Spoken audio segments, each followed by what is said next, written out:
Hello guys, मेरा नाम है Jibran Syed. And I'm Asma Sayed, welcome to also for Portugal Immigration Consultancy. जी। अगर आप चैनल पे नए आए हैं, आप पोर्चुगल की इमिग्रेशन देख रहे हैं, तो ये चैनल आपके लिए है। और हमारे चैनल पे आपको पोर्चुगल की सारी इन्फॉर्मेशन देते हैं और हम सर्विस प्रोवाइड करते हैं। We are registered law form, registered immigration consultancy based in Lisbon, Portugal. और आपको D2, D7, D8 और गोल्डन वीजा की अगर कोई सर्विस चाहिए तो आप हमें कांटेक्ट कर सकते हैं। Also, if you're new to our channel, don't forget to like, share and subscribe to our channel और इस वीडियो को उन तक पहुंचाइए जो पोर्चुगल सीरियसली आना चाहते हैं, पोर्चुगल की इमिग्रेशन हासिल करना चाहते हैं, तो उन तक ये वीडियो जरूर पहुंचाएं। जी ओके, आज की वीडियो में हम आपको बताने वाले हैं कि आज पोर्चुगल में क्या चल रहा है, पोर्चुगल के हालात क्या हैं, पोर्चुगल में क्या लॉज आए हैं नए, क्या अमेंडमेंट्स हुए हैं और इससे आपको क्या फर्क पड़ने वाला है।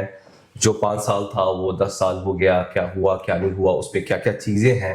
एक्चुअली जो लॉ है वो इम्प्लीमेंट हो चुका है या नहीं हुआ है, कॉन्स्टिट्यूशनल कोड इसमें इन्वॉल्व है या नहीं है, प्रेसिडेंट इसमें इन्वॉल्व है या नहीं है, तो पार्लियामेंट इन्वॉल्व है नहीं है, अप्रूव हुआ नहीं हुआ, वो काफ़ी सारे कन्फ्यूजन है लोगों के बीच में। बहुत सारे इन्फ्लुएंसर्स जो है इस पे वीडियो बना रहे हैं, लेकिन एक बहुत बड़ा क्वेश्चन मार्क वहाँ पे एक्चुअली हर इन्फ्लुएंस की वीडियो पे लगा हुआ है, लेकिन वो चीज़ों को हम क्लियर करने के लिए आए हैं। So without any further ado, let's start the video.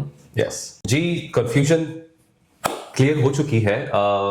यही मंथ में मई में प्रेसिडेंट ने ऑलरेडी जो अमेंडमेंट आया हुआ था पार्लियामेंट की तरफ से, और सभी पार्टीज ने, स्पेशली शेगा पार्टी ने ये प्रपोजल डाला था वैसे तो, और सभी पार्टीज को उस पर वोटिंग होनी थी और वोटिंग हुई थी, और मेजॉरिटी से जो है ये लॉ जो है चेंज हो चुका था, अप्रूव हो चुका था पार्लियामेंट में। और उसके बाद फिर प्रेसिडेंट के पास गया, तो प्रेसिडेंट के पास 2 चीज़ों की इख्तियार है, एक तो वो अप्रूव कर दे और दूसरा कॉन्स्टिट्यूशनल कोड, जैसे पिछले 2-3 बार एक्चुअली ये हो चुका है, कई टाइम से ये चल रहा था।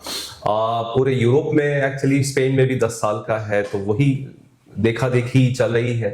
और दुनिया भर में जो है थोड़ा सा इमिग्रेंट्स को टाइट करने की, इमिग्रेशन जो चल रहा है दुनिया भर में, तो उसको थोड़ी सी टाइट करने की वो कोशिश है। बहरहाल तो वहाँ पे अप्रूव हुआ था पार्लियामेंट में, उसके पास फिर प्रेसिडेंट के पास आया था और एक ही दिन बाकी था, और एक ही दिन रातों रात प्रेसिडेंट ने फिर उसको साइन कर लिया, पता नहीं क्या हुआ, और वहाँ पे जाके उन्होंने सिग्नेचर कर दिया, और कॉन्स्टिट्यूशनल कोर्ट तक अभी पहुँचने की कोई मतलब गुंजाइश ही नहीं रही। अगर आप वो नहीं करते, प्रेसिडेंट अगर वो नहीं करते, तो फिर कॉन्स्टिट्यूशनल कोर्ट जाता। बहरहाल तो प्रेसिडेंट ने 5 साल के बजाय 10 साल कर दिया है for non EU and non Portuguese speaking expats, जिसपे सारे लोग इंक्लूडेड हैं, UK वाले हैं, US वाले हैं, ऑस्ट्रेलिया वाले हैं, और इंडियन सब कॉन्टिनेंट और GCC से भी जो भी लोग आ रहे हैं, जो अरब नेशनल्स हैं, उन सभी के लिए 10 साल हो गया है from the date when you receive your first residence card। मतलब जब से आपका पहला रेसिडेंट कार्ड आता है, जब से आपके 10 साल शुरू हो जाते हैं। और जो कि CPLP कंट्रीज वाले हैं, जो कि पोर्चुगीज स्पीकिंग कंट्री है, जिसमें अंगोला है, आपका मोजाम्बिक है और ब्राजील है, ऐसे कंट्रीज है जहाँ पे ये लोग जबान इनकी एक ही जबान है, तो वो लोगों के लिए 7 साल रखा है। ये थोड़ा सा डिस्क्रिमिनेशन है, अभी तक भी इस पे थोड़ी सी आगे और बात हो सकती है, गुंजाइश है वैसे, क्योंकि ये एक डिस्क्रिमिनेशन है ये 2 अलग अलग ग्रुप के बीच में। तो बहरहाल केसेस वगैरह चल ही रहे हैं, जिसका नेशनलिटी पीरियड हो चुका था 5 साल का, उनका चल ही रहा है। और IRN जो है, IRN में आपको सबमिट करना होता है, तो वो सारी चीजें चल ही रही हैं, लोग एक्सेप्ट कर ही रहे हैं। जिसकी बर्ड्स हो रही हैं, बच्चे पैदा हो रहे हैं, उनकी भी रजिस्ट्रेशन चल रही है, तो ये सारी चीजें चली रही है। तो पहले ऐसा होता था, यहाँ पर जब आप अपनी एप्लीकेशन डालते थे, वहां से आपका टाइम पीरियड स्टार्ट होता था, वहां से 5 इयर्स तक आपको पासपोर्ट मिल जाता था, जो कि अब 10 इयर्स हो चुका है। लेकिन अब वैसा नहीं है। अब आपको जब आपकी TRC मिलती है, फर्स्ट TRC, अगर आपको 1 साल के बाद मिले या 2 साल के बाद मिले, 18 महीने के बाद मिले, जब भी आपको मिले, वहां से आपका टाइम पीरियड स्टार्ट होगा 10 इयर्स का। तो फर्स्ट TRC से आपको 10 इयर्स काउंट करनी है। तो जैसे कि वीडियो के स्टार्टिंग में हमने बताया कि इसके पॉजिटिव एंड नेगेटिव साइड्स हम बताएंगे, तो पॉजिटिव साइड भी बहुत सारे इसके हैं। अगर आप यहाँ आ रहे हैं और आप सोच रहे हैं कि 10 इयर्स हो चुके हैं, 5 साल में पासपोर्ट आता था, लेकिन ऐसा नहीं है। जो यहाँ पर आना चाह रहे हैं अपने बच्चों की एजुकेशन के लिए, एक अच्छे माहौल के लिए, पोर्चुगल आकर जो शिफ्ट होना चाहते हैं, सेटल होना चाहते हैं, उनके लिए बहुत सारे फायदे भी है। आपको एक अच्छी सेफ कंट्री मिल रही है, स्ट्रॉन्गेस्ट पासपोर्ट मिल रहा है, टाइम पीरियड बढ़ चुका है, उसमें कोई शक की बात नहीं है। लेकिन आपको 5 साल में एक PR मिलेगा। ऐसा नहीं है कि पासपोर्ट नहीं है और आपके TRC के बीच में आप एकदम सेंटर में है। तो जैसे टीआरसी जो होती है वो टेम्परेरी रेसिडेंस कार्ड होती है, उसको 2 साल में फिर 3 साल में आपको रिन्यू करानी होती है। लेकिन पीआर जो होता है वो है आपका परमानेंट रेसिडेंस कार्ड, जो आपको फिर से रिन्यू कराना है, फिर से आपको चेंज करना है, ये सारी चीज़ें नहीं होंगी। 5 साल में आपको आपका पीआर मिल जाएगा, फिर उसके बाद और 5 साल वेट करके आपको आपका पासपोर्ट भी जो है वो मिल सकता है। एग्जैक्टली अभी गोल्डन वीजा वालों ने एक्चुअली ऑलमोस्ट 500 लोगों ने, और आहिस्ता आहिस्ता तादाद उनकी बढ़ते जा रही है, और D2 वीजा वाले भी यही करने वाले हैं, और आगे जाके हम भी यही करने वाले हैं कि जो प्रॉमिस हमें किया गया था और हम आए थे यहाँ पे इन्वेस्ट करने के लिए, जैसे कि D2 वाले भी इन्वेस्ट करते हैं और गोल्डन वीजा तो बहुत बड़ा अमाउंट इन्वेस्ट करते हैं, तो उनके साथ एक्चुअली ये थोड़ी सी धोखाधड़ी वाली बात होगी। मतलब एक कंट्री और एक हुकूमत और एक गवर्नमेंट ने एक्चुअली उनको एक वादा किया था कि आपका 5 साल के बाद जो है पासपोर्ट मिलेगा, और अभी बैठे बैठे जो है वो पासपोर्ट का जो 5 साल की जो रेस थी, ठीक है पीआर दे रहे हैं, PR is very strong document, आपको एक बहुत स्ट्रॉन्ग स्टेटस मिल रहा है, okay I agree to that. लेकिन फिर वो जो, क्योंकि जो 5 साल था, 5 साल मतलब 5 साल होते ही आपको पासपोर्ट नहीं मिलता था ना, वो होते होते भी फिर 7 साल हो जाते थे, वो जो कार्रवाई चलते चलते वो इतने बैकलॉग था। हाँ, उस पर अभी ये फायदा होने वाला है कि बैकलॉग्स बहुत जल्दी खत्म होने वाले हैं, क्योंकि बहुत जल्दी जल्दी ये लोग 10 साल का जब इन्होंने टाइम दिया है, तो ऐसा नहीं है, कई सारे लोग बोल रहे हैं कि 10 साल बोले तो अब 14 साल 15 साल तक जाएगा, ऐसा नहीं है, क्योंकि वो रीजन ही ये था कि बैकलॉग्स खत्म हुए और इनके पास जो पेंडिंग केसेस है वो सारे चीजें खत्म हुए, तो ये रीजन से ये लोग एक्सटेंड कर रहे हैं, क्योंकि ये बहुत सुकून वाले लोग हैं। ये चीज एक्चुअली आप समझ जाइए, आप जब यहाँ पे आएंगे आपको भी पता चल जाएगा, ये बहुत ही सुकून से काम होता है। जैसे दुबई में पैसा फेंक और तमाशा देख वाला जो है ना, आप पैसे देते हैं और एक्सपेक्ट करते हैं कि सर्विस जब जब मिल जाए, वैसे यहाँ पे नहीं है। यहाँ पे जो गवर्नमेंट इदारे हैं और गवर्नमेंट ऑफिस हैं वो बहुत ही ज़्यादा स्लो काम करते हैं, बहुत ही ज़्यादा स्लो काम करते हैं। मतलब हम जो दुबई वाले हैं तो वो शुरू में तो हमारे लिए तो बहुत ज़्यादा ही मुश्किल था हजम करने के लिए, भाई ये क्या कर रहे हैं, इतना टाइम क्यों लगा रहे हैं, हर चीज़ में इतना ज़्यादा लंबा पेपर वर्क है, और वन विंडो शॉप वाला कॉन्सेप्ट नहीं है यहाँ पे। हर चीज़ के लिए फिर आपको यहाँ ये ऑफिस जाना है, फिर उस चीज़ के लिए फिर आपको दूसरे ऑफिस जाना है, फिर और कुछ चाहिए आपको तीसरे ऑफिस, चौथा, आप ऐसे ही ऑफिस घूमते रहते हैं। वैसे ही यही रीजन से तो ये जो D2 का D7 D8 का जो प्रोसेस है वो ऐसे ही है, क्योंकि हम लोग जो काम करते हैं वो एक ऑफिस में काम नहीं होता है, 1 2 3 4 ऑफिस होते हैं, अलग अलग जगहों पे जाना होता है, अलग अलग चीजें हैं, अलग अलग डॉक्यूमेंटेशन है, अलग प्रोसेस है। तो वही रीजन से इतना लेंथी होता है, क्योंकि वन विंडो शॉप जो है इनके पास कॉन्सेप्ट नहीं है कि हर चीज एक ही जगह पे हो जाए। जैसे कि आपको गाड़ी रजिस्टर करना है तो वहां पे ही जो है आपकी टेस्टिंग होगी और वो इंस्पेक्शन वगैरह होगा, वहां पे ही मुल्किया मिलेगा, वहां पे रजिस्ट्रेशन कार्ड मिलेगा, वहां पे इंश्योरेंस मिलेगा। वैसा नहीं है, इंश्योरेंस अलग जगह पे, रजिस्ट्रेशन अलग जगह पे, इंस्पेक्शन अलग जगह पे, फिर वो कार्ड आएगा फिर अलग जगह पे, तो वो बहुत सारे लेंथी प्रोसेस है। यही रीजन से सुकून है यहाँ पे, मतलब ज्यादा भागम दौड़ी नहीं है। जिसको तेज जिंदगी की आदत हो गई थी, लाइफ की आदत हो गई थी, तो उनको यहाँ पे जरा थोड़ा सा शुरू में तकलीफ दिखेगा। लेकिन जिसको सुकून चाहिए और जो पोर्चुगल में रहने के लिए आए हैं, जो पोर्चुगल या यूरोप को अगर एंजॉय करने के लिए काम करते हुए, घर वगैरह अपना खरीदते हुए, बच्चों की स्टडीज और बिजनेस वगैरह देखते हुए अगर आपको अगर सुकून चाहिए, तो ये यूरोप में ये कंट्री है पोर्चुगल, जहाँ पे माशाल्लाह काफी सुकून है। बहरहाल बैक टू द टॉपिक, तो वो 7 साल तक मिलता था पासपोर्ट, अभी जो है 10 साल की बात है। इससे पहले भी 7 साल का था, 7 साल प्रॉपर, नॉट 5 years, 7 साल का भी पीरियड था। उसके बाद फिर उसको उन्होंने 5 साल किया था। ऐसे ही अलग अलग हुकूमत आती है, गवर्नमेंट आती है, वो अपनी प्रपोजल देते रहती है, अपना दिखाना होता है कि पास काम कुछ है नहीं, तो वो एक ही सब्जेक्ट पकड़ के बैठे थे, पासपोर्ट की टाइम पीरियड, इमिग्रेशन को टाइटलिंग करना, इमिग्रेंट्स को टाइट करना, क्योंकि बहुत ही ज्यादा मतलब मेरे हिसाब से भी बहुत ही ज्यादा खुली ढील एक्चुअली दे दी गई थी इमिग्रेंट्स को। पासपोर्ट आपके पास है नहीं है तो भी आपका जो है यहाँ पे रेसिडेंस कार्ड हो जाता था, तो ये थोड़ा सा ज्यादा था। और वो टूरिस्ट वीजे पे आके आप अपनी यहाँ पे वो कर सकते थे, उसको टाइट किया। कुछ चीजें हैं जिसमें मैं भी हाँ सपोर्ट करता हूँ कि भाई हाँ D2 वीजा पे आ रहे हैं, D8 पे आ रहे हैं, D7 पे आ रहे हैं, या जॉब सीकर पे आ रहे हैं, फैमिली वेरिफिकेशन पे आ रहे हैं, या गोल्डन वीजा पे आ रहे हैं, तो ये इनके प्रोग्राम्स है ना, ऑफिशियल रजिस्टर्ड प्रोग्राम्स है, तो उस पे आ रहे हैं तो बात अलग है। लेकिन ये जो शेंगन पे आके जो हुआ, उसकी तरफ से तो प्रॉब्लम शुरू हुई थी कि बहुत सारे पेंडिंग केसेस, और कुछ लोग यहाँ पे थे भी नहीं, बिना मौजूदगी में ही यहाँ पे रजिस्टर किया था। वहां पे इंडिया, पाकिस्तान, दुबई, सऊदी से बैठ के एजेंट्स के थ्रू जो है वो डॉक्यूमेंटेशन वगैरह किए थे बिना प्रेजेंस के पोर्चुगल में, और वो आर्टिकल 88 89 वगैरह में लगे हुए थे। अभी तो आर्टिकल 90 जो था, वो आर्टिकल 90 जो वोकेशनल कोर्स वाला, जो हर एजेंट आपको प्रमोट करता था कि वो समझाता था, आपको ऐसा बताता था कि ये भी वही आर्टिकल 88 89 वाला जो ऑल्टरनेट है, और आइए यहाँ पे रजिस्टर करिए और पढ़िए, यहाँ पे कॉलेज जाइए, ये करिए वो करिए। बहरहाल वो भी खत्म हो गया है। तो आहिस्ता आहिस्ता ये सारी चीजें जो है लोग खत्म कर रहे हैं। जो शेंगन पे आके एक वो था ना, वो आर्टिकल 90 वाला, वो शेंगन पे आके यहाँ पे फिर से वही अपनी वो करो, एनरोलमेंट करो और फिर रजिस्टर करो और ये कोर्स वगैरह फिर शो करो, उस पर आपको कार्ड मिलता था। लेकिन आगे जाके फिर वो डेड एंड था। आगे जाके वो एक्चुअली डेड एंड था, यू नो, क्योंकि आप नहीं, वो खत्म हो गया, स्टडीज खत्म हो गई, उसके बाद आप शिफ्ट नहीं कर सकते थे। वो रेसिडेंस कार्ड को, स्टूडेंट वाले रेसिडेंट कार्ड को आप फिर अपने परमानेंट रेसिडेंट कार्ड में कन्वर्ट नहीं कर सकते थे।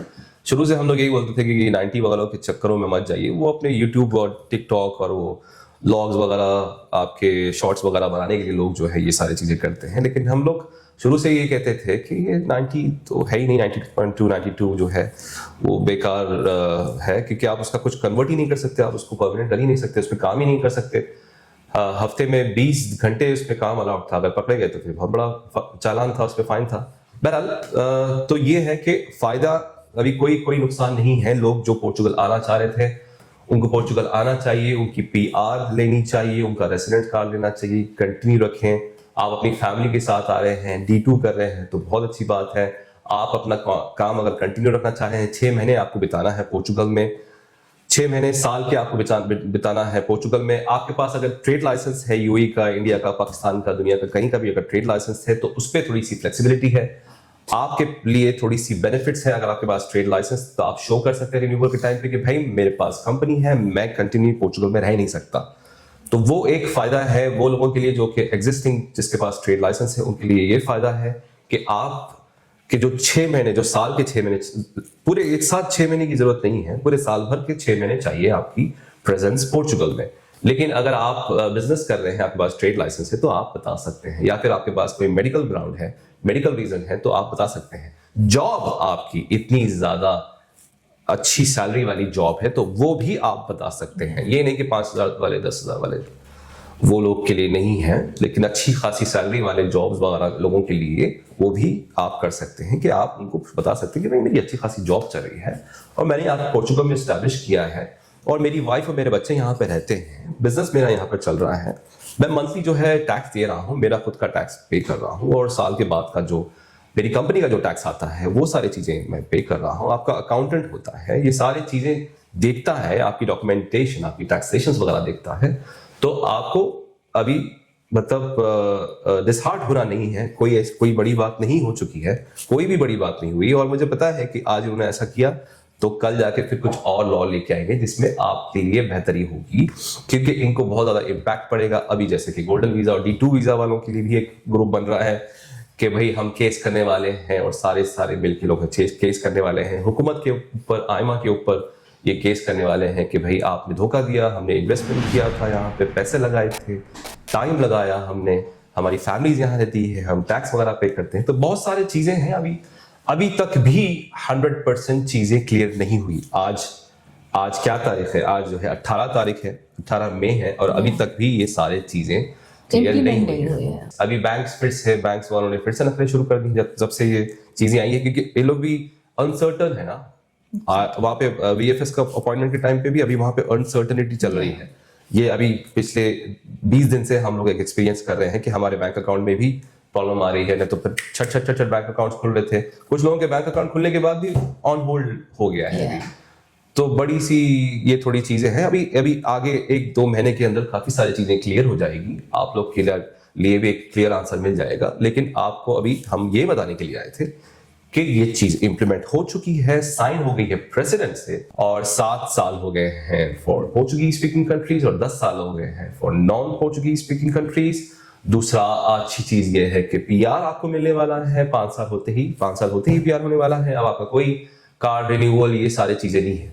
दूसरी सबसे अहम चीज आपको समझनी है, ये क्या हो रहा है, क्यों कर रहा है पोर्चुगल पूरे यूरोप में एक्चुअली एक गरीब मुल्क की तरह था। पिछले 15 साल से पोर्चुगल की इकोनॉमी काफी बढ़ रही है बिकॉज ऑफ हमारी तरफ से ये बढ़ रही है। अभी ये अपनी अहमियत बताना एक्चुअली शुरू कर रहा है कि हमारी अब अहमियत हो गई है दुनिया भर में और हमारी बात भी सुनी जा रही है पूरे यूरोपियन यूनियन में। नहीं तो इनको थोड़ा सा साइड पे ही रखते थे वैसे, तो अब इनकी इकोनॉमिक अच्छी हो रही है और काफ़ी इन्फ्लुएंस है एक्चुअली, पॉजिटिव चीज़ें हो रही हैं यहाँ पे, काफ़ी डेवलपमेंट्स हो रही हैं, काफ़ी प्रोजेक्ट्स आ रहे हैं। अच्छा प्रोजेक्ट्स आ रहे हैं तो पैसा तो चाहिए, वो पैसा ऑलरेडी आ चुका है काफ़ी ज़्यादा, अब आगे जाके और भी पैसा चाहिए तो लोग चाहिए, लोग ही तो लेके आते हैं। यहाँ पे ये लोग कौन सा टैक्स पे करते हैं? यहाँ पे ये लोग देखो भाई, ये लोग तो आज तक भी इनकी इतनी कम वेज है, पहले तो 720 थी, इतने टाइम से हम देख रहे हैं, 4 साल से हम देख रहे हैं, तो 720 से जाके अब जाके 920 हुई, इतने टाइम से 4 साल से मैं देख रहा हूँ। तो उन लोगों को वही सैलरी में रहने की आदत है क्योंकि उनका खुद का घर है, कोई रेंट नहीं पे करना है। एक्सपैक्ट्स को 1000 यूरो की सैलरी में वो रेंट कैसा पे करेगा? अगर वो डेट स्पेस में भी है या शेयरिंग में भी है, 500 यूरो उसका मिनिमम पकड़ के चलिए, 500 यूरो है, फिर उसका खाना पीना खर्चा, भेजेगा क्या, खाएगा क्या, नहाएगा क्या, धोएगा क्या, तो वो एक चीज है। तो पोर्चुगल लोग चाह रहे हैं कि भाई अच्छे कैपिटल अमाउंट लेके आने वाले लोग आए और कोई ऐसे वैसे लोग ना आए, बस वो एग्रीकल्चर में उनकी जरूरत है, एग्रीकल्चर में वहां पे लेबर्स की डेफिनेटली वर्कर्स की जरूरत है, लेकिन ज्यादातर वो चाहते हैं कि पैसे ज्यादा तो लोग लेके आए। तो ये अपनी अहमियत बता रहा है पोर्चुगल करंटली, और अपनी इज्जत और रख रहा है लोगों के सामने कि भाई देखो, मैंने शुरू में आप लोग को अच्छा बहुत फ्री हैंड दे दिया था। शुरू से आप आ रहे थे, निफ बना रहे थे, निस बना रहे थे, निफ आपका आता था 3 दिन में, 1 दिन में, निस आपका वो इसी दिन कभी कभी आ जाता था, 2 दिन में आ जाता था, 1 हफ्ते में आ जाता था। अब तो निस आना ही इतना डिफिकल्ट हो गया है, इतना मुश्किल हो गया है। एसएनएस आपका बनता है, जो हेल्थ सिस्टम है, आज भी वो बन रहा है। बच्चों की ट्रांसपोर्टेशन फ्री है, आप सभी की, बड़ों से लेकर छोटों तक सबका मेडिकल फ्री है। आपके एरिया में जो भी मेडिकल सेंटर है आप वहां जा सकते हैं। आपके पास एसएनएस नंबर अगर है तो आप फ्रीली, आपके पास निफ अगर आ गया तो आपके पास ये सारी चीजें हो जाएगी इंशाल्लाह ताला। अभी तक भी माशाल्लाह वो चीजें चल रही हैं इजीली। सिर्फ थोड़ा सा निस अपॉइंटमेंट का प्रूफ देखना चाह रहे हैं ये लोग, वीएफएस का या एमबीसी का अपॉइंटमेंट का प्रूफ देखना चाह रहे हैं फॉर D2 D78 या आपका ये जॉब सीकर वीजा का या फैमिली यूनिफिकेशन का या फिर गोल्डन वीजे का, तो उसके बाद इश्यू हो रहा है। तो ये आपको समझना है कि मैं भी अगर अपने आप को अगर उनकी जगह पे रखता हूं फॉर एग्जांपल, तो मैं अपनी अहमियत बताता हूं। जैसे हमने शुरू में अपनी कंसल्टेशन फ्री रखी थी, हमसे बात करने के लिए, टीम से बात करने के लिए, टीम है, लोग हैं, पैसे जाते हैं, सैलरी होती है, 4 लॉयर्स हमने अपॉइंट किए हैं, 3 अकाउंटेंट्स हमारे पास हैं, ऑफिस स्टाफ है 3, 2 मेल और 1 फीमेल। तो अब एक और हम लोग एक्चुअली फीमेल देख रहे हैं, हमने ऐड डाला था, तो वो काफी सारी चीजें होती हैं। तो शुरू में हमने कई टाइम तक एक्चुअली हमने ये साल से कंसल्टेशन फीस लेना शुरू किया, 3 साल से हमने कोई कंसल्टेशन फीस नहीं की। तो मैं अपने आप को वही रख रहा हूँ पोर्चुगल गवर्नमेंट के सामने कि मैंने कंसल्टेशन फीस चार्ज करना शुरू की है only for us, if you want to talk to us personally. तो हमारे एक वक्त के लिए, टाइम के लिए हमने एक फीस रखी है। बाकी टीम से बात करना है ईमेल के थ्रू, व्हाट्सएप के थ्रू, या आपका जो है कोई भी मैसेंजर के थ्रू आपको बात करना है तो फ्री है। हम दोनों से अगर बात करनी है तो हमने एक फीस रखी है। तो वैसे ही वो अपनी अहमियत बता रहा है पोर्चुगल कि भाई मेरा पासपोर्ट की वैल्यू है, मैं एक सेफेस्ट कंट्री में आ रहा हूं, इंडेक्स के हिसाब से मेरा पासपोर्ट बहुत स्ट्रांग है, सेफेस्ट कंट्रीज के हिसाब से मेरा पासपोर्ट बहुत स्ट्रांग है, मेरी कंट्री बहुत स्ट्रांग है। आप लोग बस ऐसा आ रहे हैं, सब झुंड के झुंड आ रहे हैं, तो ये लोग थोड़े से डरे हुए हैं, परेशान है। तो वही रीजन है कि आ रहे हैं, आइए, तहजीब से रहिए, अखलाक अपने दिखाइए, अपना कल्चर, अच्छा कल्चर बताइए, इनके कल्चर को अडॉप्ट करिए और इनके चीजों को चेंज करने की कोशिश ना करें। यहाँ पे आइए, PR लीजिए, रहिए, सुकून से अपने कार्ड लीजिए, अपने बच्चों को स्कूल में डालिए, आना जाना करिए, और आप लोग बड़े आराम से यहाँ पे रह सकते हैं। और ये लोग आज भी वेलकम कर रहे हैं। पोर्चुगल की इमिग्रेशन बंद नहीं हुई, पोर्चुगल के आर्टिकल बंद हुए थे, आर्टिकल 88 और 89 का क्लोजर हुआ था, बाकी उसके बाद दूसरे सारे चीजें खुले थे। थोड़ा लेंथी है इनके डॉक्यूमेंटेशन और सारी चीजें, जैसे मैंने शुरू में आपको बताया था, लेंथी है लेकिन हो जाता है। जी हाँ, बस बिल्कुल सही बात है। यहाँ पर बहुत अच्छा माहौल है अभी भी, जो दुनिया भर में चल रहा है उसके कंपैरिजन में तो पोर्चुगल अभी बहुत सुकून में है और बहुत एक 25 साल पीछे है, लेकिन उतना ही सुकून है जो आप बोलते थे पहले के ज़माने में जो सुकून था वो अब नहीं है दुनिया में। लेकिन पोर्चुगल में माशाल्लाह अभी भी वो चीज़ बरकरार है और हमेशा अल्हम्दुलिल्लाह अल्लाह ताला का ऐसे ही करम रहे यहाँ पर और आमीन। हमेशा ऐसी सुकून रहे। तो आपको हमेशा पॉजिटिव रहना चाहिए, ऑप्टिमिस्टिक रहना चाहिए कि अपनी जो लाइफ है आप जहाँ भी शुरू करें एक पॉजिटिविटी से स्टार्ट करना चाहिए, क्योंकि अपनी कंट्रीज़ में आप वो जो माहौल है वो वहाँ पर आप जाना नहीं चाहते और ऑलरेडी फेडअप है। ऑलरेडी फेडअप है। और जो गल्फ कंट्रीज है वहाँ का भी माहौल आपको पता है जैसे चल रहा है आज के मौजूदा हालात में, और यूएस से बहुत सारे लोग परेशान है, कनाडा से परेशान है। तो अब बचा जो एक सेफ जोन है वो यूरोप की तरफ है, एंड यूरोप में भी जो सबसे जेम जो एक है वो है पोर्चुगल। तो ऐसा नहीं है कि पोर्चुगल को हम रिप्रेजेंट करते हैं, लेकिन हम यहाँ पर रहते हैं काफ़ी टाइम से, हमारे बच्चे यहाँ पर है, हमारी फैमिली यहाँ पर है, तो हमको पता है यहाँ की ग्राउंड रियलिटी यहाँ पर कितना सेफ है और कितना सुकून है। तो उसके लिहाज से हम अपनी वीडियोज़ में आपको अपने एक्सपीरियंस भी शेयर करते हैं। और आप जो लोग परेशान हो जाते हैं, देखिए पासपोर्ट तो बात की बात है, आपको जब मिलेगा 5 इयर्स में मिले या 10 इयर्स में मिले, उसके बीच में दुनिया में क्या चल रहा है, आप रहने वाले नहीं रहने वाले, बहुत सारी चीज़ें आती है। तो पासपोर्ट को आपका अगर आप एम रखेंगे तो हर दिन आपके लिए एक डेस्पिरेशन में चले जाएगा कि अब कब आएगा, जब कब आएगा। लेकिन हमारे दिमाग में भी स्पेशली हम जब भी यहाँ पर आए हैं तो हमारा मकसद कभी भी पोर्चुगल का पासपोर्ट नहीं था। हमारा मकसद था एक सेफ कंट्री जहाँ पर बच्चे सुकून से पढ़े, जहाँ का माहौल अच्छा हो, जो हमारी कंट्री से बेहतर हो और जहाँ से आपको और कहीं जाने की ज़रूरत ना पड़े। तो हमारा तो मकसद ये था यहाँ पर आने का। तो आपका क्या है इसमें मकसद और क्या रीज़न से आप यहाँ आना चाहते हैं, वो आपको कैलकुलेट करना पड़ेगा और डिसाइड करना पड़ेगा कि यहाँ के लिए आप है या नहीं। बिल्कुल, हम जब यहाँ पे आए थे हमारे पास पैसे थे, हमारे पास पैसे हैं, और हमें पता था कि हम 10 साल तक आराम से सरवाइव कर सकते हैं। हमारे पास उतनी सेविंग थी और उतनी हमारे पास बैक होम, बैक कंट्री या फिर हमारी जो रेसिडेंट कंट्री थी दुबई, वहाँ से हमारे पास सोर्स ऑफ इनकम थे। तो हमें पता था कि हमारे पास जो है यहाँ पे पैसे खत्म भी हो जाएंगे तो वहाँ से हमारे पास पैसे आते रहेंगे। वैसे ही आपके पास ऐसा ही होना कुछ चाहिए कि कुछ आपके पास फाइनेंशियल सपोर्ट होना चाहिए। हमारे चलो फादर तो नहीं है, हमारे कोई बड़े भाई नहीं है, लेकिन हमारे पास खुद अपना कुछ है अल्हम्दुलिल्लाह। तो उस पर हम लोग ने ये डिसीजन लिया था। वैसे ही आपको ऐसे ही करना है कि ये नहीं कि कुछ पैसे लेके आए और खसबस आजमाते हैं और लक ट्राई करते हैं, देखते हैं कि पोर्चुगल में क्या होता है। कुछ पैसे लेके जाते हैं, 1 लाख यूरो लेके अभी चले जाते हैं, उसके बाद देखते हैं वहाँ पे कब तक।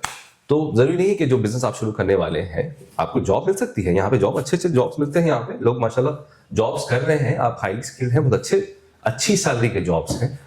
हर कोई देखे, वो टिकटॉकर्स और ये जो इन्फ्लुएंसर्स है वो सारे वही कैटेगरी के लोगों के लिए बात करते हैं जो लेबर कैटेगरी को अगर करना है या फिर आपको वेटर बनना है या फिर डिलीवरी कराना है।